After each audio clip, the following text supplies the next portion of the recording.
For Meghan Markle, this is the apocalypse now. The difficult Duchess's worst nightmare has come true. Her response to her father's life or death drama has been nothing short of a disaster. For a woman obsessively concerned with publicity, who put so much effort into her carefully choreographed image, these are devastating times. After a turbulent week of dubious declarations, Meghan's assiduously curated reputation as a very special human being with an extraordinary capacity for love and friendship lies in ruins. While her half-brother Thomas Markle Jr. was warning that their poor dad might not survive, the best the Duchess of Sussex could manage was the meagre revelation that, more than 7 years since she last spoke to the father to whom she was once inordinately close, she had sent him an email. Since it didn't bounce back, she assumed it had reached him. Really? That's it? Cue mass horror among shocked critics who couldn't believe that that was the beginning and the end of her ladyship's reaction.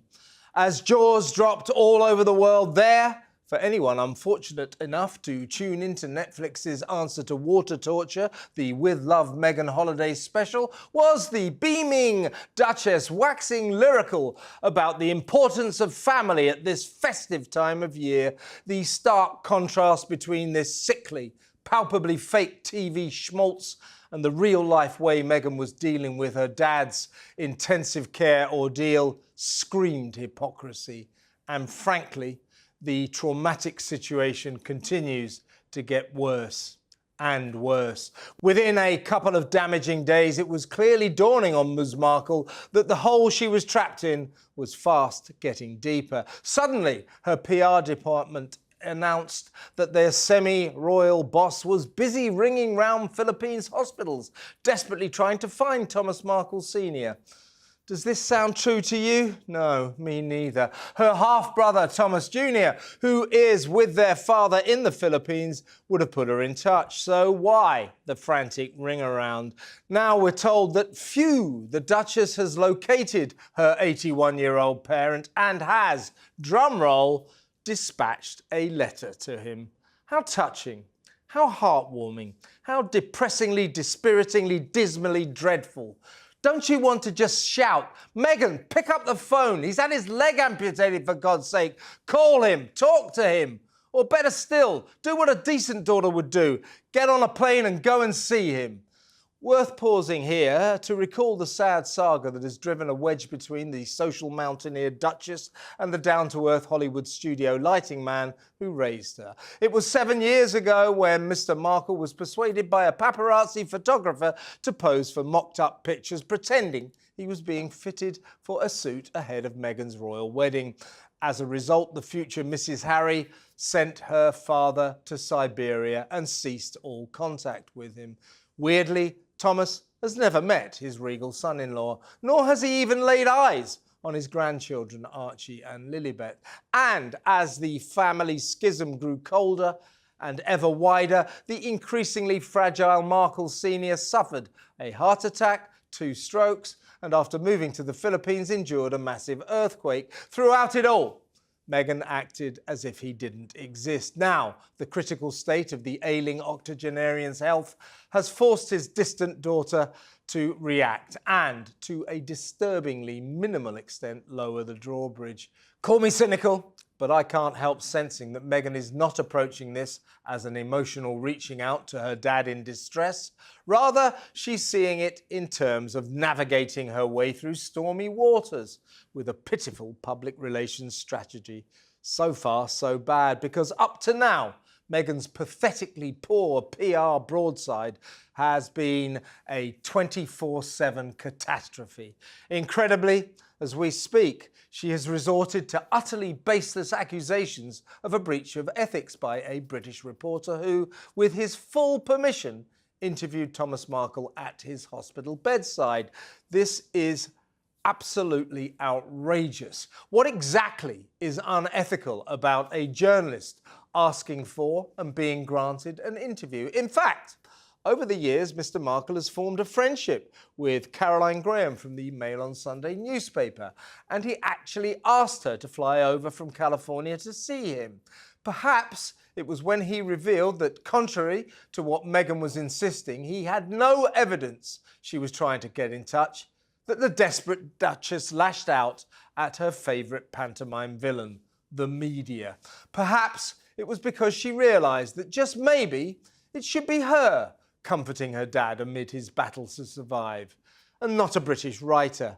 For Meghan Markle, this is the apocalypse. For Thomas Markle's fading dream that his long-lost high and mighty daughter may ever speak to him again, this is the end. At the Times newspaper, some rare good news for the country. The King shares good news on cancer treatment. King Charles has delivered a video message to the nation with the positive news that his cancer treatment will be dramatically reduced in the new year, describing it as a personal blessing and a milestone in his treatment. Charles said he hoped his experience may give encouragement to others. Let's get reaction from the brilliant Charlotte Griffiths, who is the editor-at-large at the Mail on Sunday. Good morning, Charlotte. Morning. This is good news, and we didn't see this coming, did we? Well, actually, in Fleet Street, we had about 24 hours notice. And of course, Fleet Street being Fleet Street, there was an important King's announcement coming at 8 p.m. and everybody panicked and thought, oh God, the poor King, some terrible, terrible news is coming.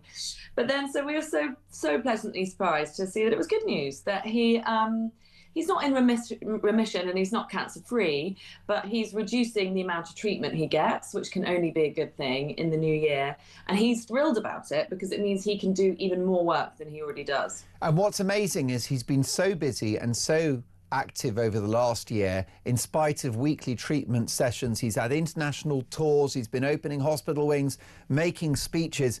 He'll be even more unstoppable in the new year. Yeah, I think he's really got a point to prove because, of course, I think it was 21 months ago that he got the diagnosis. Anyway, he's been working non-stop ever since because he does know he's waited a long time for this role as monarch. And now, there is a finite amount of time he will be the king. And there will be anyway because, even if he lives till 90. So the whole point is that he's trying to absolutely go great guns. And he kind of alluded in his speech yesterday to... He sort of joked a little bit or kind of raised an eyebrow as he said, thanks to following the doctor's orders. Yeah. And of course, the big joke in the royal family is that, of course, he hasn't been following doctor's orders because doctors would rather he was resting a lot more. And it drives Camilla completely crazy that he refuses to just sit down and have a rest. But what he does have to do is stop on Wednesdays because that's his cancer treatment day. And really the day after, sometimes even the day after that. So now those 3 days will be kind of brought back into his royal engagements list. Which is wonderful news. He is a famous workaholic, isn't he? He's a famous workaholic, yeah, he absolutely, even before he was king, he was writing his spider letters, he was getting involved in Dumfries House.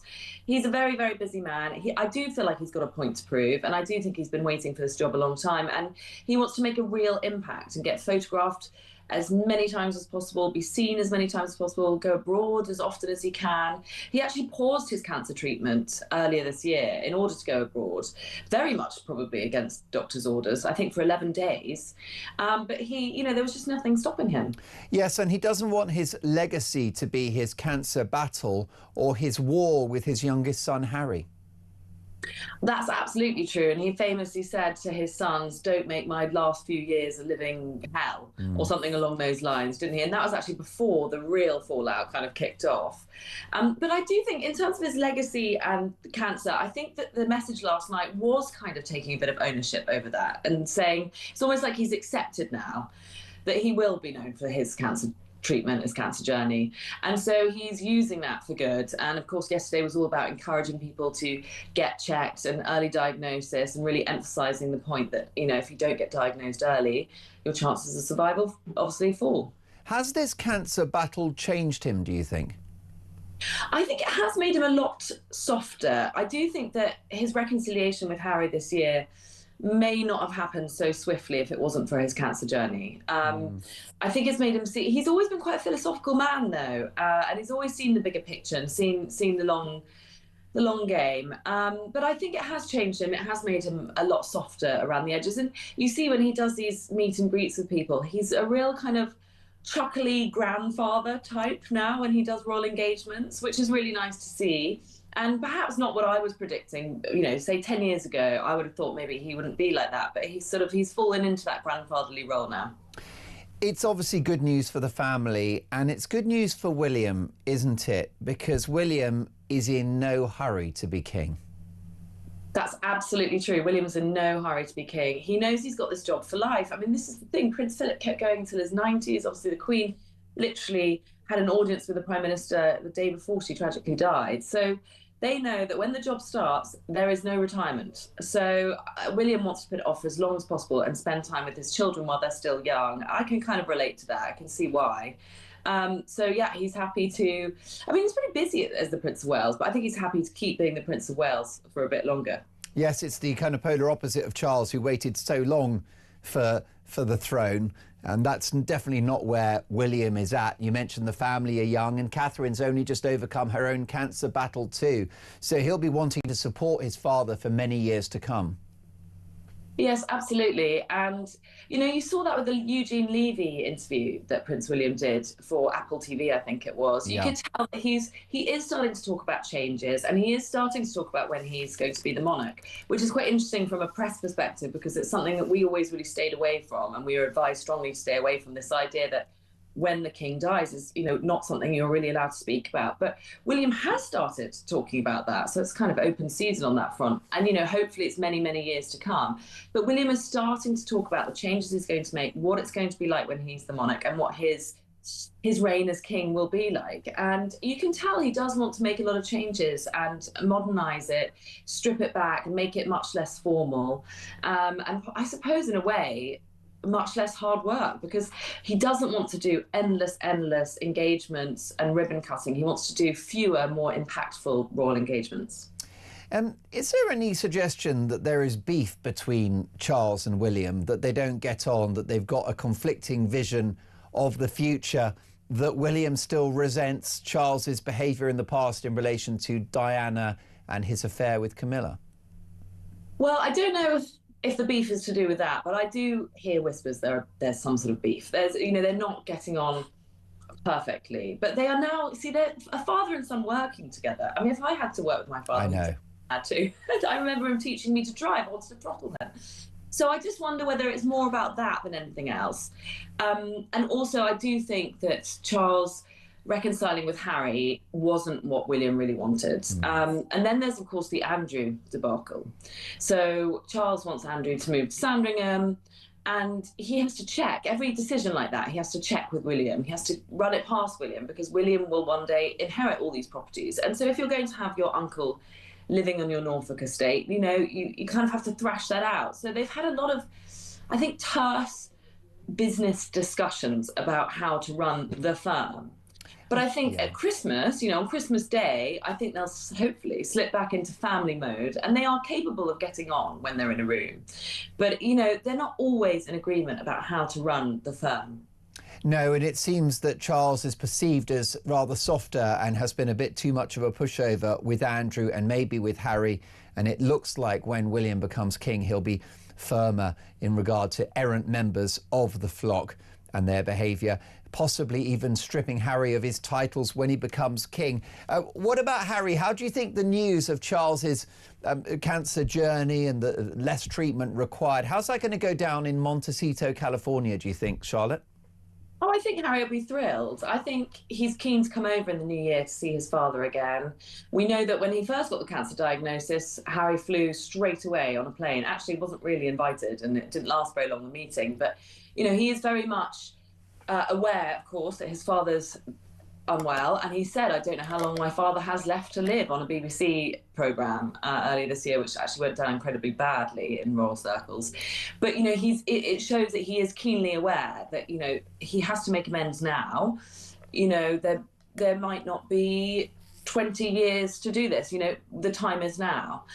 So I think he'll be happy his dad's getting better. I think he'll be itching to come and see him again. And I imagine early in the new year we'll see that reunion again. And Meghan Markle, through her people, through her representatives, her public relations team, have waged a war of words on your paper, The Mail on Sunday, Charlotte, characterising Caroline Graham, the US editor of your excellent paper, as Thomas Markle's puppeteer. Of course, The Mail on Sunday got the exclusive on Thomas Markle's health. He's lost a leg to amputation. He's fighting for his life in the intensive care unit of a Philippines hospital. But yeah, your paper very much making headlines in relation to the Sussexes.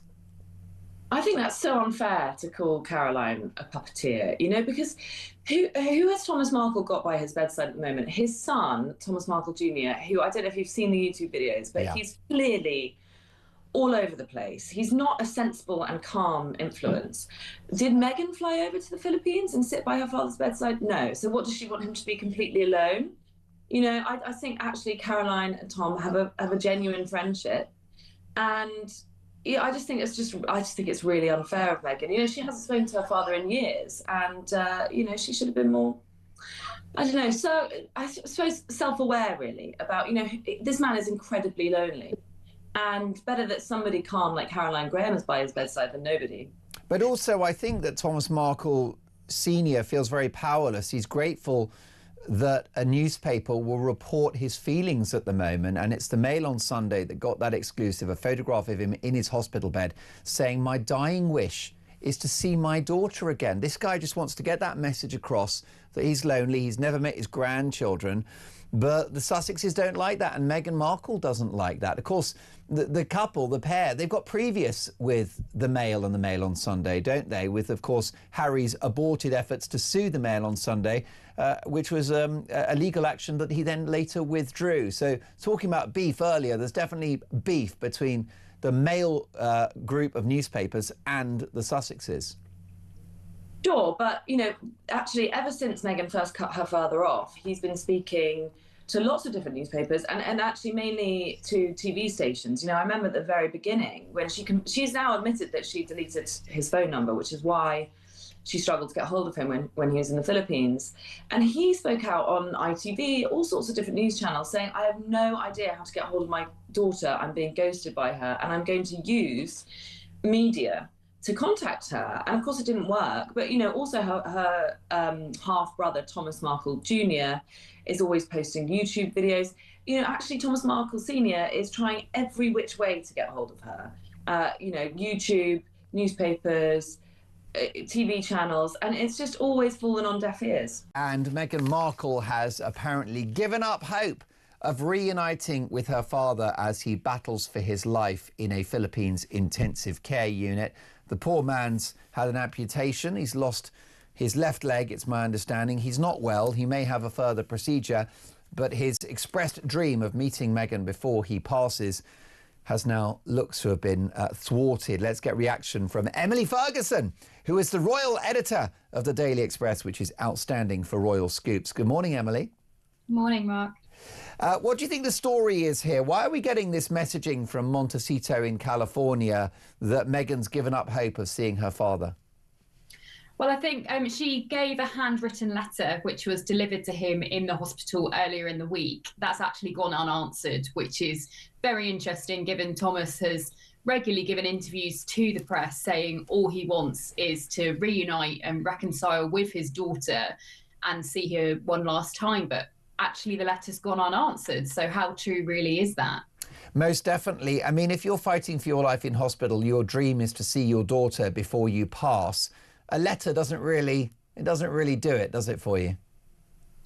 Not particularly. It's actually been revealed that Meghan deleted his number 7 years ago, so he hasn't even got that. She hasn't even got that number, and she feared that if she were to ring the hospital, that it would be overheard and potentially leaked. So she didn't want to do that.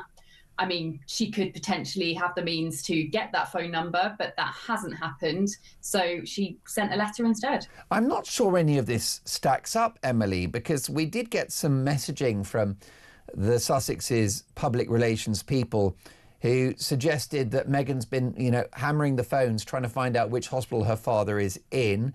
Then there was the email that was sent or wasn't sent and that Thomas didn't receive. He's 81. I doubt he's got an iPhone 17 Pro Max. It's a little bit dubious, isn't it, what we're hearing from the Sussexes about just how many lengths they've gone to reach out to Thomas. Yeah, last week was really quite extraordinary with the Sussex messaging, giving updates to the press after the Mail on Sunday splash the Thomas Markle interview. It was really quite hard to keep up with what was going on. But they insist that Meghan has really tried to reach out, like you said, ringing around the hospitals, and apparently she's tried to get in touch with him several times over the past 7 years. So it's... But that doesn't stack up, does it, when this guy, Thomas Markle, says, I'm desperate to see my daughter. And then the strangest element of this, the Sussexes seem to have waged war on the Daily Mail and the Mail on Sunday, furious that their US editor, Caroline Graham, did an exclusive with Thomas Markle. They said that the Mail are basically kind of being Thomas Markle's puppeteer, which hasn't gone down too well. But there was a suggestion that the Sussexes reached out to the Mail on Sunday for contact details of Thomas Markle, and they were not forthcoming. I find that hard to believe. Yes, so Team Sussex did say that they've contacted the Mail journalist, and I think it's perhaps below the belt to take aim at that specific journalist. I mean, she's a Daily Mail, she's very experienced, she's not breached any ethical guidelines, so to go Which they said, yeah, they said it was unethical, the interview. Well, Caroline Graham appears to be very close friends with Thomas Markle. They've known each other for years, and she sees him as a father figure. Exactly. But I think the issue at the root of this is Meghan blames her father and their breakdown of relationship on the amount of interviews that he has given over the years on her. So clearly that struck a chord, and she's not happy again that he's gone back to the press. I mean, did you think there was anything unethical about the Mail on Sunday's exclusive last weekend with well, 2 weekends ago, I think, Thomas Markle in his hospital bed and his message to Meghan via that newspaper? Was it unethical? I don't believe so. I think it's a great scoop, to be honest. I think any of us would be delighted to have it. And as long as they've got Thomas's consent, the doctor's consent, I think it's fine. Yeah, I mean, I'm just puzzled the idea that the Mail would not assist Meghan Markle if she contacted the editor saying, hey, have you got a number for my dad? Your esteemed editor at the Daily Express would be very forthcoming if the Duchess reached out, I would have thought. I would imagine so, yes. Yeah, most definitely. You're taking that call, aren't you? Meghan Markle on line 1. Yes, please. How do you see this playing out? Thomas Markle, I think he's not out of the woods yet, is he? He's had an amputation. He may be out of intensive care now, but he's not a well man. And the bad headlines don't stop coming for Meghan. Yeah, it really is a tricky situation for her. I can't see her ever flying out to the Philippines to see him one last time, whether they'll be in touch on the phone and there'll be more letters. But I think she's waiting for him now to reach back. But from my understanding, the letter she sent wasn't all roses. It was a bit of a criticism as to why she hasn't been in touch before. Yes, I mean, do you think this could impact her career, her dream of becoming a Hollywood star again, her business ventures, her podcasts? Could this hurt her brand, given the fact that her father is on record as saying, I'm desperate to see my daughter, I'm desperate to meet my grandkids for the first time, and my son-in-law? Is it a bad look for the Duchess? I think it is. It almost lacks compassion, which is why I think the Sussex messaging last week was a bit panicked, because they realised all these negative headlines. Meghan's not even reached out to her dying father, basically. So I think it has got risks really quite harming her image and her career. I can't imagine Harry's too happy about all of this. Yeah, I mean, it's interesting because obviously they've never met, and he's got his own issues with his family. So yeah, it's not a great look on either, really. Now, we have got good news, haven't we, Emily? And you reported on it brilliantly in the Daily Express this weekend. And there's some great royal stuff in the Express today as well, Sunday Express. And it's Charles's positive cancer outlook. He's not in remission, but he's able to scale back the treatment. What are the implications for his reign, given the fact that he'll have more time, energy, and longer to be king?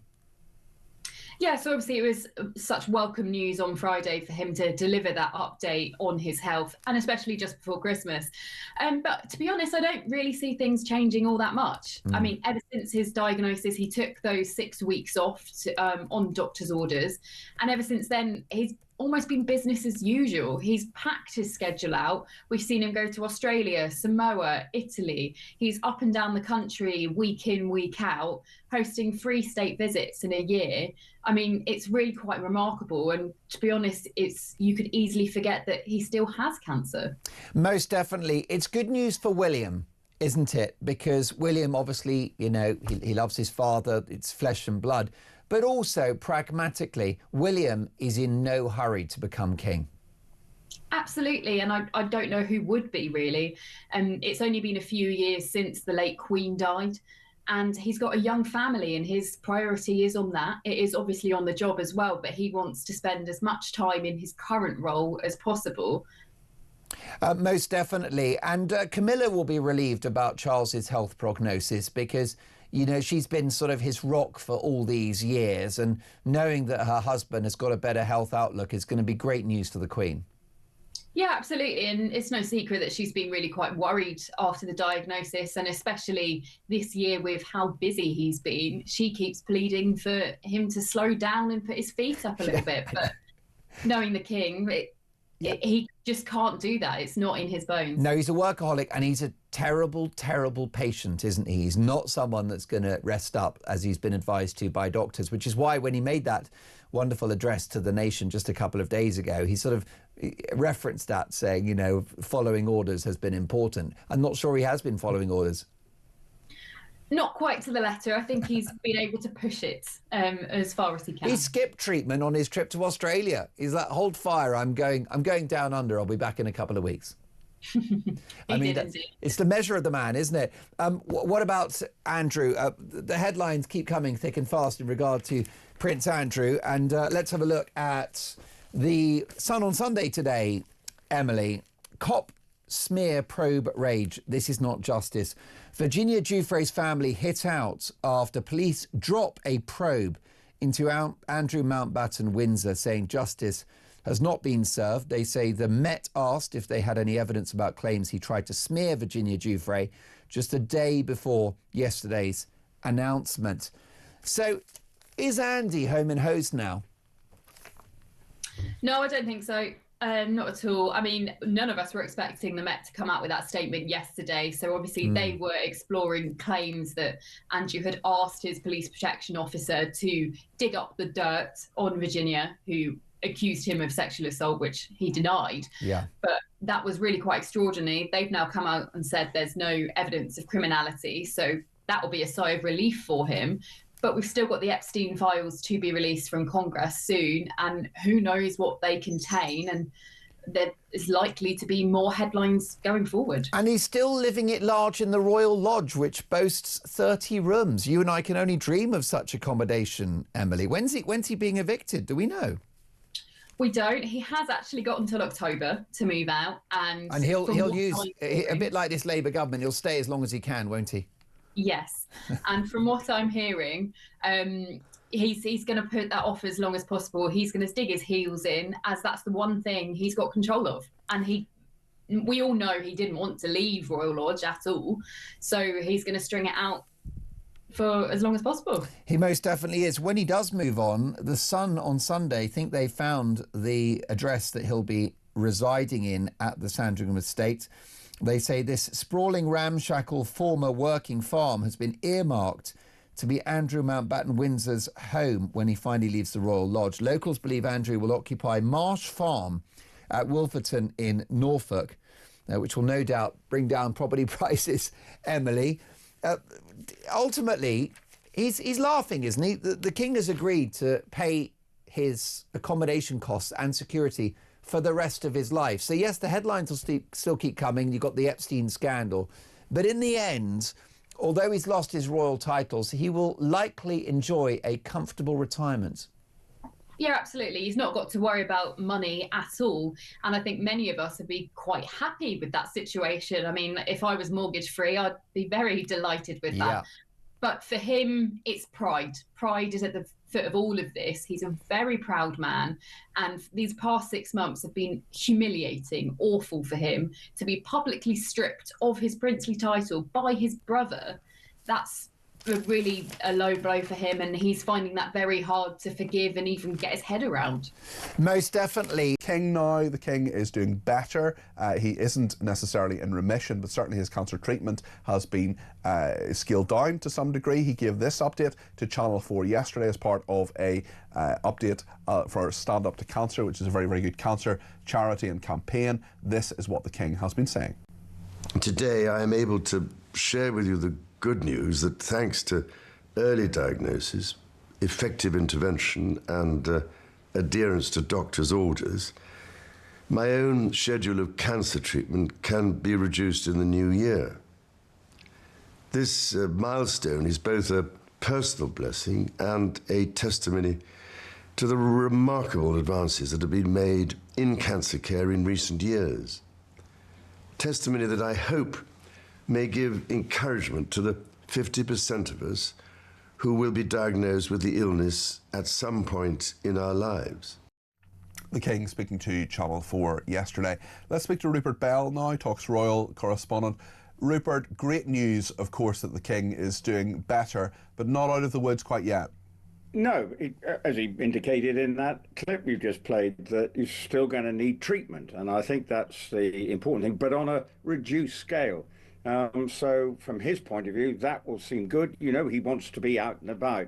So I think it is a positive sign. But as you know, and everybody knows, cancer is a fickle beast, and you're never quite sure, even if you're in remission, if it's not going to rear its ugly head again. So the news is at least positive. The King wants to be seen out and about. He's been frustrated that it hasn't quite been able to do the programme events that he'd like to do under doctor's orders.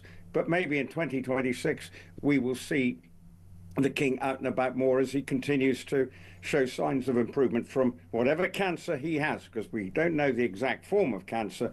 But the early diagnosis message is the key one he wanted to get over. And that's something that will really please so many cancer charities, practitioners, medical people and sufferers themselves, that someone who is one of the best known people in the country has gone out, spoken very personally about this and said, get checked early, and if there's any symptom or any suspicion, screening of course is something he talked about as well, for people who reach the age that certain cancers start to sadly kick in for people, Rupert.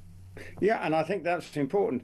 Look, and you putting your political hat on here, I actually do think there's a sort of soft power message about what he's trying to say, because we know the NHS is the big political football that dominates the news agenda, and the Labour Party, you know, their mantra is we're doing everything on behalf to kickstart and get the NHS sorted.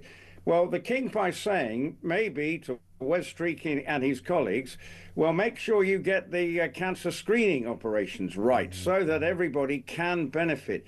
He knows that is the King, that he's in a very privileged position.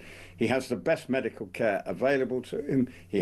And they found out the problem early enough. But I think the King is aware that people will say, well, of course, you're fine. You get all the best treatment. But it's actually the rest of the population that I think he's making this message to. But also, I think there's a sort of quiet message that, you know, because he's such the most high-profile person in the country in terms of, you know, his status, head of state, and the role of the monarchy is a soft power one. And perhaps that's a gentle reminder to the Wes Streeting and the government, well, make sure you get, because it affects 50% of the population, that maybe they should be aware of this as well. Not just the charities, but everybody, to make sure everybody can receive the kind of treatment that he's been able to have. Well, I know lung cancer screening is something that I know a little bit about. One of my very good friends, my former boss, actually, James Brokenshire, died of lung cancer, and certainly the fight for screening was something he felt very strongly about, and his wife Kathy does great work with the Roy Castle Lung Cancer Foundation to promote that, and they've had various meetings with people in government, including Wes Streeting, to try to promote that as well. Rupert, I wonder if we could talk about Harry and Meghan, because both of their fathers unwell at the moment, but it's unlikely perhaps that they will reconcile. What do you make of this? Well, this is the problem because they are they talk about family values, and that's what Meghan preaches in her programs. Great thing about family. Well, blow me down if this is not the most divided couple in terms of the rest of their family. They may have their little, their children. And Doria, Meghan's mother, that appears to be it in terms of their extended family. So I don't actually see any time soon because Harry seems to permanently just be on speed dial to say something that is a veiled threat. And Meghan, obviously, she can reach out to, I think it was Alison Hammond pretty quickly, but by a text message, but she wasn't quite so quick about getting to her father. So again, there's a lot of mixed messages coming from them. And it's very sad that, that Meghan can't find it in her heart to try and restore relationships with her father. And okay, she's having a pop at the Daily Mail that he seems to have a permanent journalist next to him. But I think in the circumstances, if she did, and made it quite clear to Thomas Markle and maybe his son as well, look, I'll get in touch, but please, let's stop the talking to the press. But Meghan's family side of it, you seem to have PR people briefing the press. So the whole thing is very unedifying. Certainly from Charles's perspective, it would be lovely if he could see his grandchildren as well. The security issues around that are something that Harry feels very, very strongly about. But I mean, he is not in remission necessarily, King Charles, but certainly his treatment is being scaled down to some degree. But when someone is in their late 70s, you can't take risks. You can't. I mean, these disputes, I'm sure they both feel very, very strongly on both sides of the argument, but really it's important sometimes to get over those and to make sure that people can see their grandchildren can certainly talk to and have honest discussions with people, because there may not be a huge amount of time left. I hope the King has a life at least as long as his mother's, but that might not just be the case. No, and she lived well into her late 90s, as we know. And obviously the fact that the King's had this cancer, which has been around for 2 years now, it does, it brings into question, I'm sure he questions it, let's not be honest, his own mortality. But I think you've got Thomas Markle in his 80s, you've got the King in his late 70s. Surely, we know that families are all, length and breadth of the country, there are always complications. But in the end, what you don't want is a degree of regret. And does Harry appears not to have any regret, because he still thinks he's the victim of the peace. And that is the problem for the rest of the royal family, that they don't see themselves as the villains of the peace. So that is the problem for Harry. And until he can show some slight mea culpa, perhaps, there's not going to be much way back, whatever the King would want. The King has been able to scale back his cancer treatment. That's a huge vote of confidence in his health, and he can look forward to the new year now with vigour.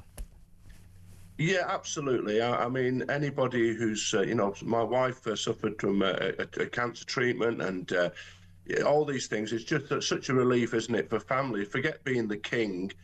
He's a dad and a granddad, isn't he? And to have that Christmas time of not worrying about that you're feeling a bit better, better about yourself.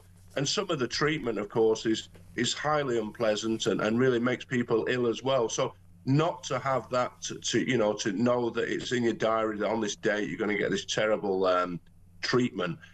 So just as a human being, doesn't matter if you're a king or a pauper, not to have that in the back of your mind. It must be a lovely thing, and so happy Christmas to him and the rest of his family. Well, that's right, and he can get to work in 2026. He won't need those weekly sessions for treatments, which is great news. This guy has got a challenge. He wants to have a legacy from his reign, does he not? I think so. I don't agree with much. Some of the things he does. He seems more of a woke king than his mother was a sort of sensible queen, and I think a lot of people I know of my sort of centre-right ilk won't agree with much that he's done. But I just think as a human being, really good luck to him, and I'm sure he does want to leave a legacy. He's waited a long time for the job, hasn't he? He's waited for longer for a job than me or you has ever done. So, yeah, just good luck to him. Well, I agree with you there, and certainly the environmental fanaticism is a concern, and his interference in architecture is, I would argue, unwelcome. He's entitled to his view, but the problem is, being king or previously Prince of Wales, he had a privileged position and therefore I think should have been more politically neutral. I don't disagree. However, it's good news for the country, isn't it? For the head of state, for the monarch, to have a good health prognosis, because we've got divided politics. So we need someone in Buckingham Palace that can bring us together. Yeah, and that's what the royal family do. And I think that the best advice I could give to the king, if he needs any, is be like your mother, because she didn't interfere in these things and she acted like a non-political person. Yeah. Too often, I think the king's political views have come forward, and that just causes, as you say, further division. The country is really polarising, isn't it? It's you've got, when you add up the polls, you've got half the people who are voting sort of centre-right parties, Reform, and Conservative, and then you have a lot of people who are voting for Greens, SNP, Plaid Cymru, the Your Party, whatever that is, and that's a lot of people with really, in my view, extreme views. And just like you saw in America, where the Republicans and Democrats were sort of like the soft and hard Tories, how that has polarised into two very different camps. And I think this is happening in the UK as well. Most definitely. And just a final thought on the king. What it does mean is that he'll be able to be very active and very busy next year. He's a workaholic at the best of times. But it does mean, fingers crossed, Mike, and with God's will, that he'll be around for longer than previously thought. And that's good news for William, not just because, of course, he treasures his father, but it's also good news for William because it's too soon for him to become king. Yeah, I think that everybody's been thinking of that, haven't they? That to suddenly be thrust into that limelight, and we've seen it before in history, haven't we? How Edward VII, for example, had to wait a long, long time for Queen Victoria to die, and then he became the king, and then he was only on the throne for some 9 years or something. And once you get a lady on the throne, of course, they don't move off it, do they? They're on it for 50 and 60 years, even 70 years if you get a lady on the throne. The king seemed to be much more quickly go. But of course, if William took over in just 10 years' time, he'd probably be the king for some 50, 60 years, wouldn't he, given his age? Well, that's exactly right. And I just think it would be so unfortunate now because he's got a young family. He's got a wife that has also just overcome cancer herself. And I think he wants a few years to get ready for the job. This rather cold December day, we've got good news. And the king is faring very well in his cancer battle. Absolutely. And he has managed to make it the most positive thing for the rest of us. Because there are many situations in life where going, la, la, la, can't hear, can't hear, can't hear, I know. is possibly the best ploy. But cancer screening is not one of them. Correct. You must absolutely always get checked. Go and consult your doctor if you've got any symptoms that are unusual. And then, of course, you've got things like prostate cancer, which don't even have symptoms in many cases, Graham. But what happens is a gentleman gets to a certain age, like you and my good self, where maybe we need to pop to the doc and get a little probing. Well, I have to say, I started getting prostate checks done about 15 years ago. Perhaps I'm older than I look. And really, there's no aggravation involved. There's very little discomfort. It's quite, with a doctor though, it's quite intimate, isn't it? I mean, does he pour you a glass of wine before it starts or what? There's very little foreplay. Is that and it just has to be done. Does he stick the old Barry White on? In the fact, walrus of love. I'm told even 10 years ago that actually it's the chemical test is much more, how shall I put it, accurate in terms of rather than the finger. Yeah. But nevertheless, well, I both had together. I had it, and I said to the doctor, that hasn't happened since my wedding night, so fair play. I said to him, you're not even my type. But the truth is, it doesn't involve that now, right? Does it? The prostate test? What do they do? Indeed so. What's the pity, by the way? I'd say bring it back.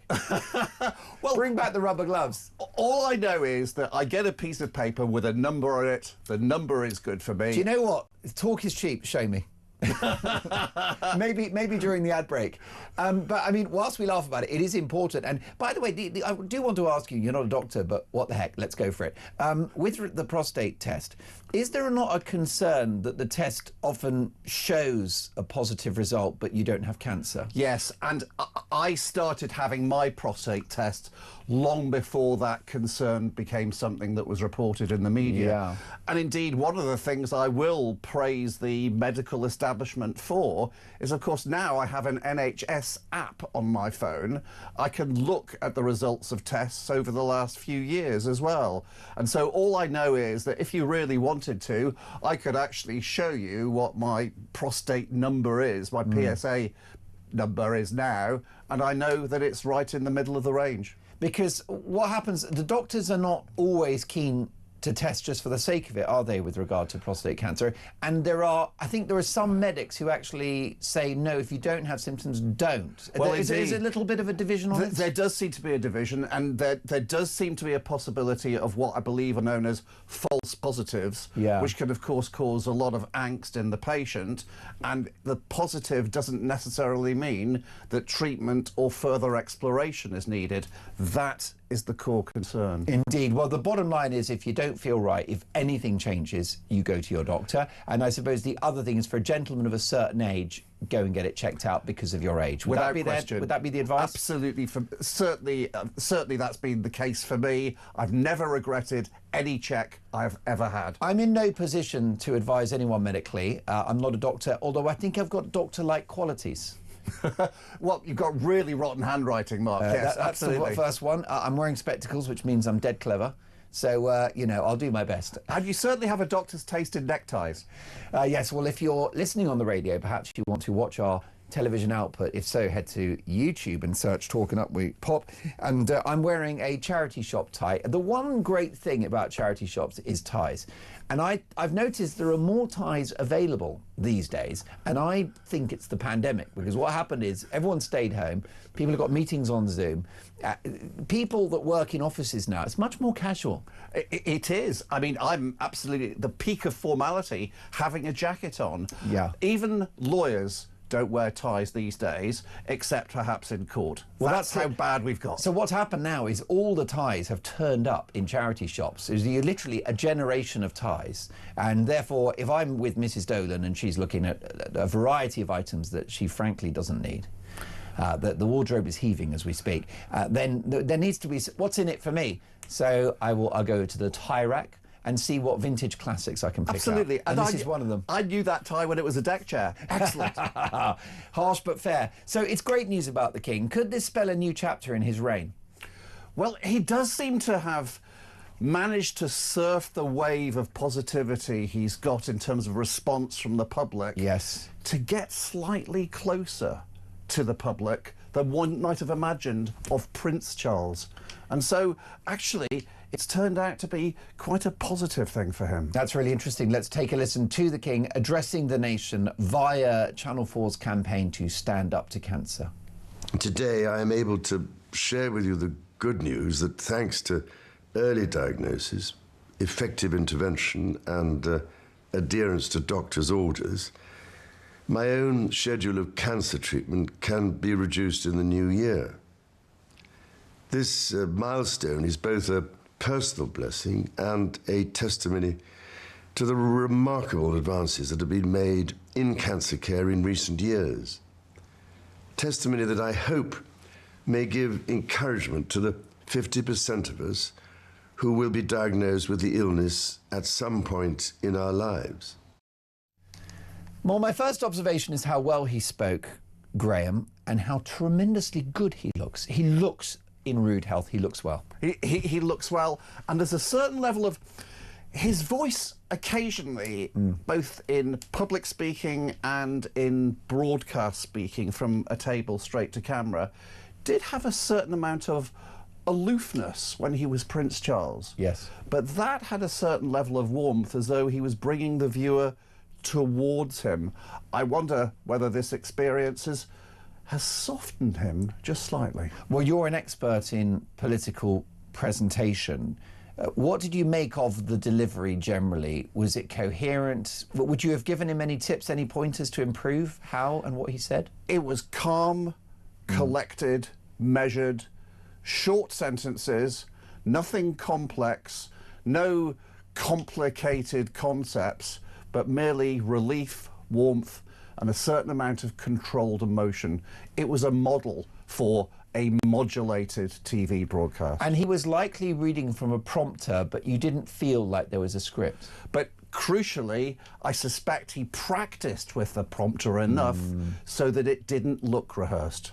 Oh, of course, that's the real skill, isn't it? He does have an opportunity now, as we embark on a new year, to move the project forward.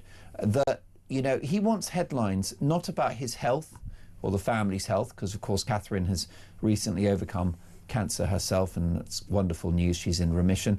You've also got his runaway son in Hollywood, California, and he wants the headlines not to be about those issues, but about his positive contribution as king. You know, he needs to make history, doesn't he? He does. And the way that the cancer has developed for him, I've never felt that there was a hint of self-indulgence in the way that he's talked about it. Yeah. He's talked about it in a way that has clarified things for the country and indeed focused on what other people could do to help themselves. And I think this is an excellent foundation for what other projects that he might want to focus on from now on. What's extraordinary is that he has been battling cancer, which is an incredibly serious illness, and he's been receiving treatment on a weekly basis. Now, any kind of treatment for cancer is exhausting. It has an impact on the body. In some ways, you know, the cure is nearly as bad as the disease when it comes to cancer, right? We're very lucky that these treatments exist, but they take a lot out of you. And yet, he's been very, very busy as king. He's been very visible. He's been travelling the world, addressing the nation, opening hospital wings. This guy hasn't stopped.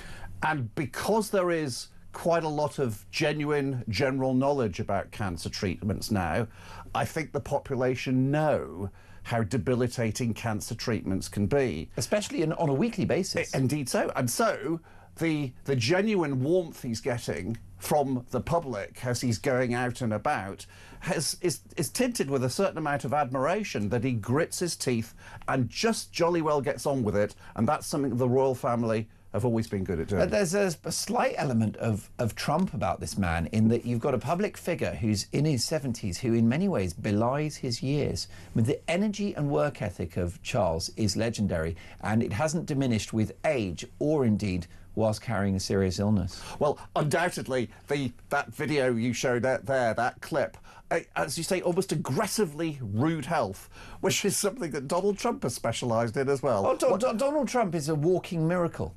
Okay, you can love or hate his politics. The guy is pushing 80 and he's unstoppable. It is genuinely true that the people around him cannot keep up. Indeed so. I don't think he's ever darkened the doors of a gymnasium. He eats steak and chips vigorously every day, washed down by regular Coca-Cola. He defies all medical advice and still keeps going.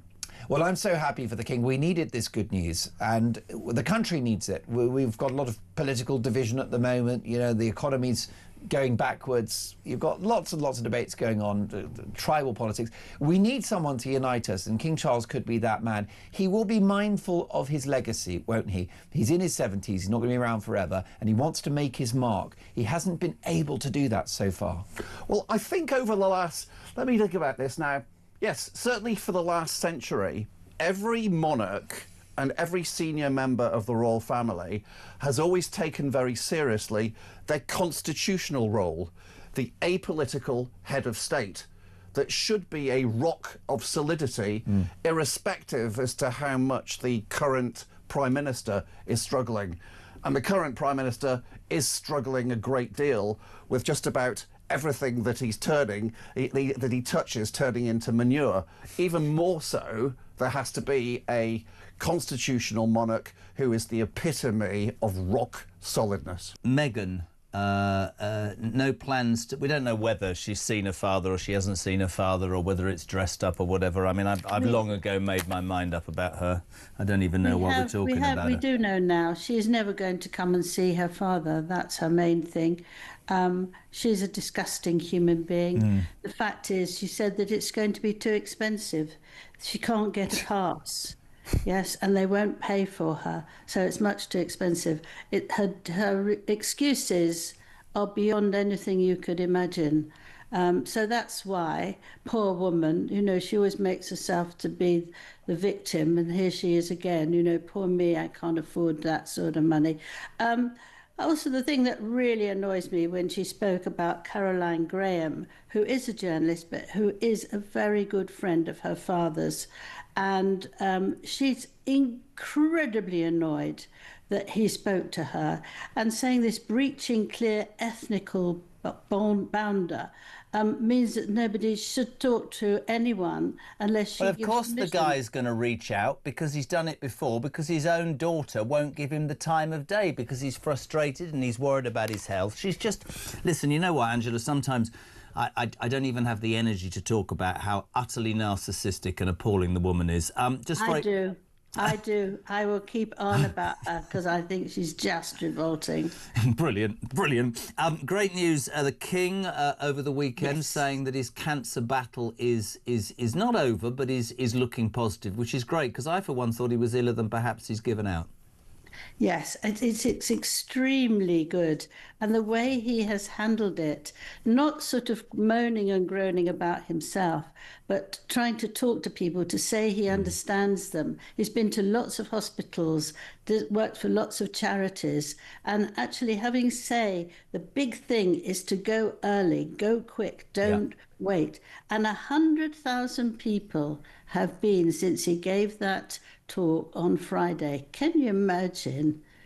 It's absolutely wonderful of him. I do know that he was going to do this, and Camilla, his wife, was anxious that it wouldn't go down well at all, and she wasn't sure that she agreed with him, and usually she agrees with most things in his professional life.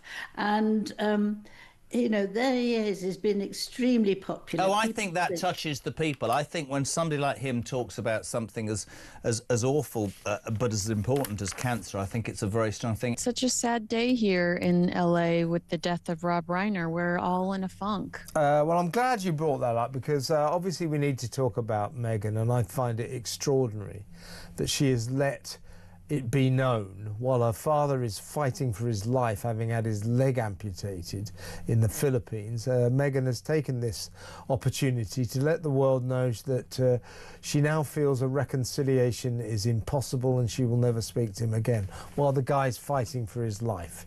It's unbelievable that she should do that. I mean, well, doesn't she know anything? Even if that's the truth, don't announce it now, Meghan. We'll get on to that in a second, but I did want to ask you about Rob Reiner, guy who I interviewed a couple of times. Nice guy, very nice guy. Not keen on Donald Trump, but when I interviewed him, Donald Trump was just this wide boy in New York, so it was different times. I mean, I wouldn't be keen on him too after I saw that tweet today. I have plenty of friends that voted for Trump that were horrified by Donald Trump's post. Donald Trump, really rein it in, buddy. It's the holidays and this is a horrible situation. Have some compassion. Yeah, we'll get to Trump in just a second, but Rob Reiner and his wife Michelle Singer Reiner found dead at their Brentwood home, Los Angeles, very nice area of LA called Brentwood. They had about a $40 million mansion there. They were found with their throats slit. And their son, Nick Reiner, a guy who's had a lot of trouble with drugs, has been arrested and is in custody, being interviewed by the LAPD. Obviously, no charges or anything like that. No, he's been charged. Has he now been charged? Has he been charged? And they revoked his bail. It was $4 million, and the bail has been revoked at this point in time. Everybody was surprised that there would be bail anyway on, you know, a potentially very violent double murder. But so he's been charged with the murder of both of his parents, yes? Yes. Wow, wow. So anyway, yeah, well, you were saying, tell us about how Los Angeles, how Hollywood is feeling today. This is pretty devastating. I mean, on Saturday, Nick was seen in a very loud fight with his father at Conan O'Brien's holiday party. Larry David was there. You know, of course, I mean, everyone was there at Conan O'Brien's party on Saturday night. And people saw and overheard a fight between Rob and Nick. And we know that Rob and his wife were upset and left the party. Witnesses didn't say whether or not Nick left the party with them, but on Sunday, Rob had booked an appointment with a masseuse, and that person arrived, knocked, called, no one answered. So their daughter, who lives across the street and who is incredibly close to them, was alerted that they weren't answering the phone, went inside, and she stumbled upon the crime scene. I cannot stress enough how sweet and good and pure and innocent their daughter and son, Romy and Jake, are. Incredibly close to their parents. And it was their daughter who said, she's 28 years old, who said to the police, go find my brother, Nick, he's very dangerous. So a horrible holiday season for them. The family was preparing to have Hanukkah celebrations Sunday night. And it's just devastating. It's really, really sad. As I say, I met Rob a couple of times to interview him. A lovely, lovely guy. Of course, responsible for that all-time comedy classic, When Harry Met Sally, and a lot of other very famous films. The son of the legendary comedian and comic writer Carl Reiner, of course, very much a major Hollywood player. So Hollywood is in shock.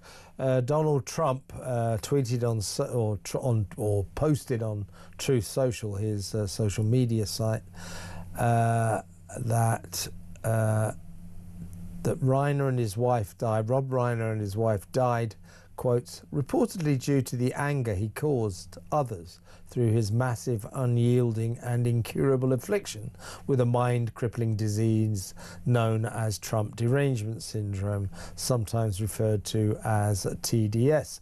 He was known to have driven people crazy by his raging obsession with President Donald J. Trump, with his obvious paranoia reaching new heights as the Trump administration surpassed all goals and expectations of greatness. And with the golden age of America upon us, perhaps like never before, may Rob and Michelle rest in peace. That's a strange thing I mean, I'm a fan of Donald Trump, but that's a strange thing to post, isn't it? Yeah, I mean, Rob Reiner was very anti-Trump, but talked to our friend Piers Morgan when Charlie Kirk was assassinated and was emotional about the loss of Charlie Kirk and said that he was devastated by it and really affected negatively by, he said he saw it online and it devastated him. And it was such a kind and appropriate reaction to something that no one expected, considering the fact that he was so anti-Trump, considering the fact that people consider him on the far right of the opposite side.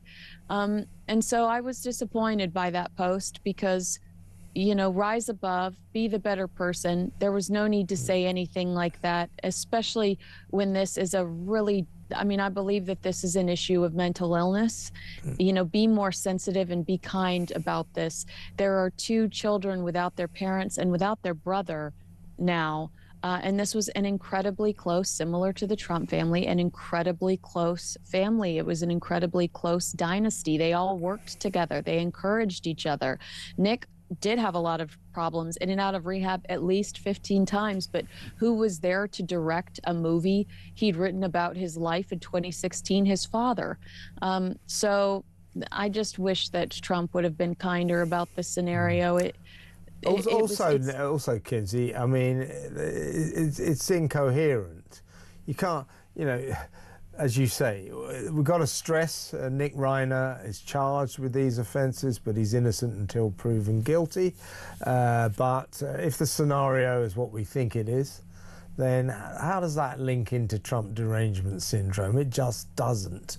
You know, Trump is kind of implying that somehow or other Rob Reiner, with his allegedly obsessive Trump derangement syndrome, brought this horror on himself and his wife.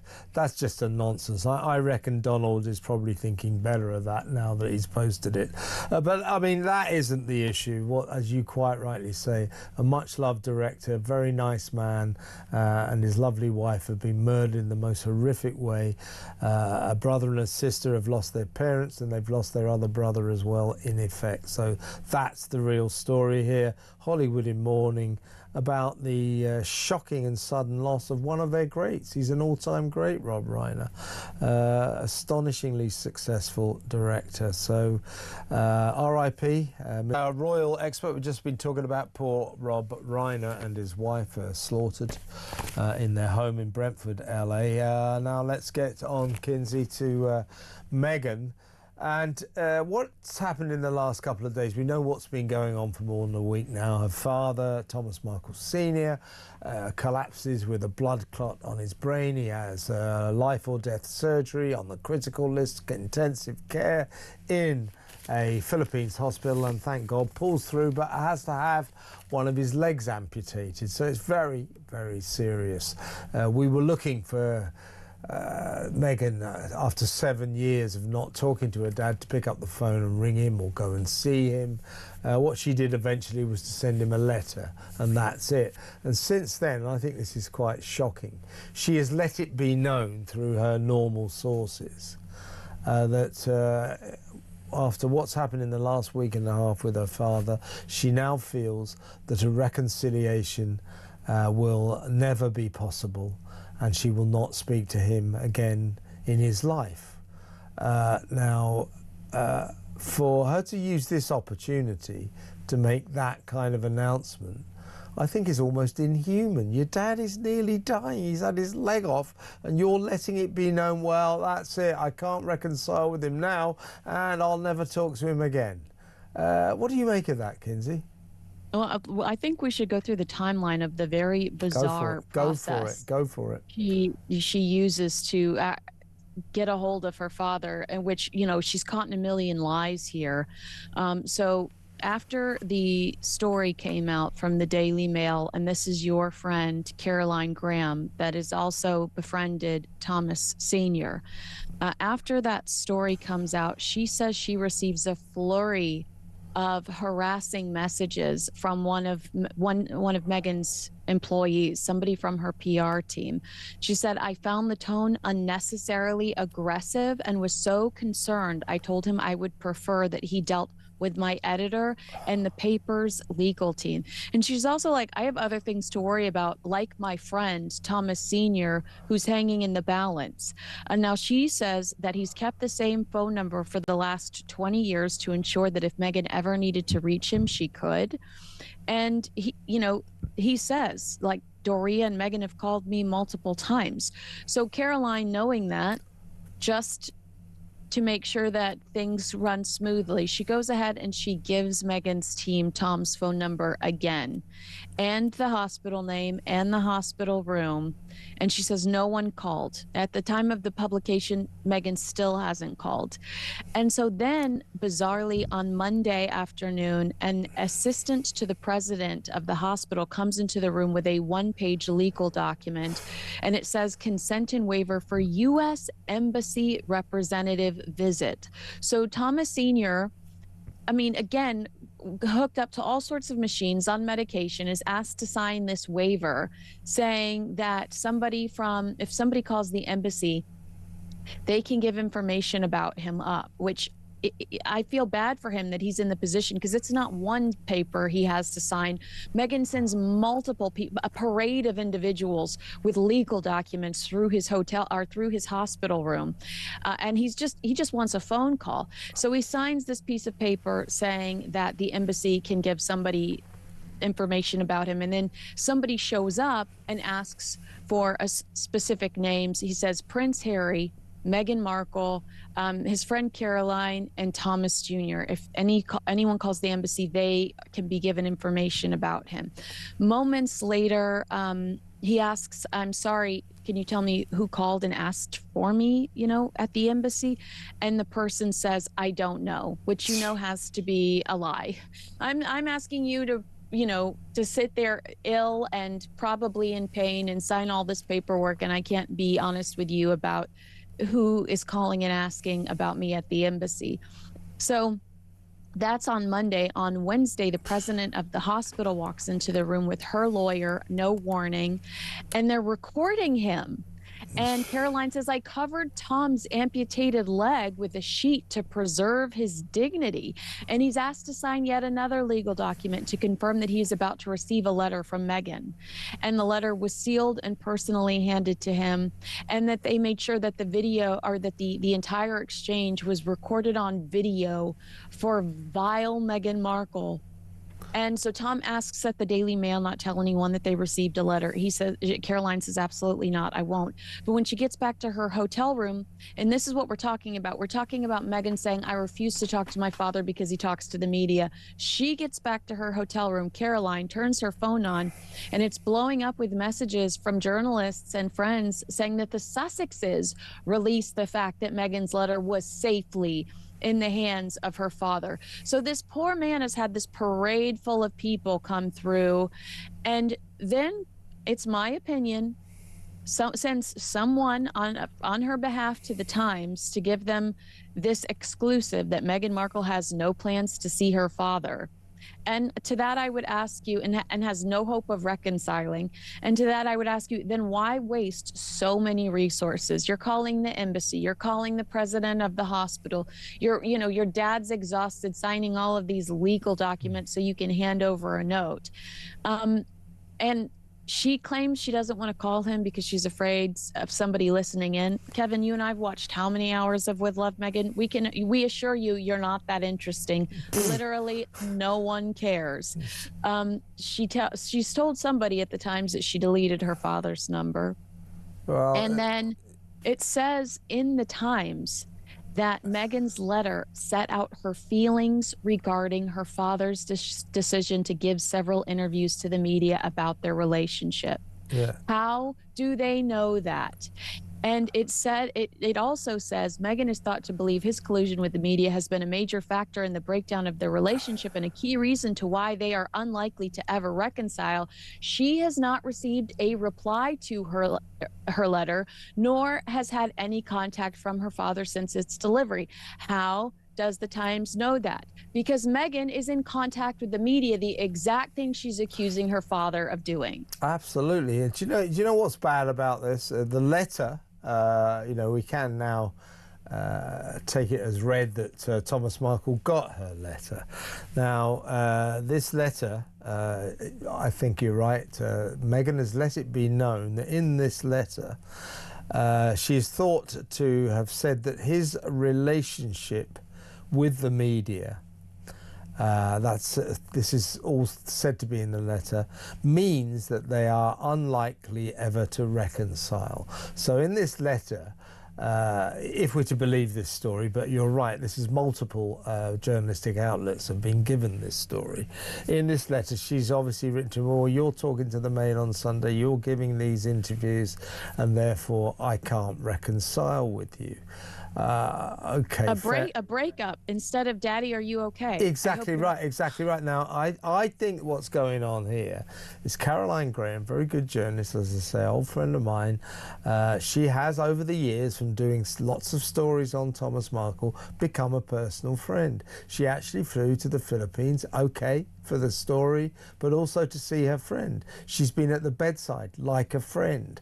I think Meghan is looking at this and going, there's to her, all journalists are pantomime villains. So she's looking at this pantomime villain, the reporter from the Mail on Sunday, and she's in a rage because Caroline is her father's friend. Caroline is reacting like a friend, trying to help a friend in distress, as in Thomas Markle. In other words, Caroline's doing what any decent daughter ought to be doing. I don't care about any of this stuff. Your relationship with the media.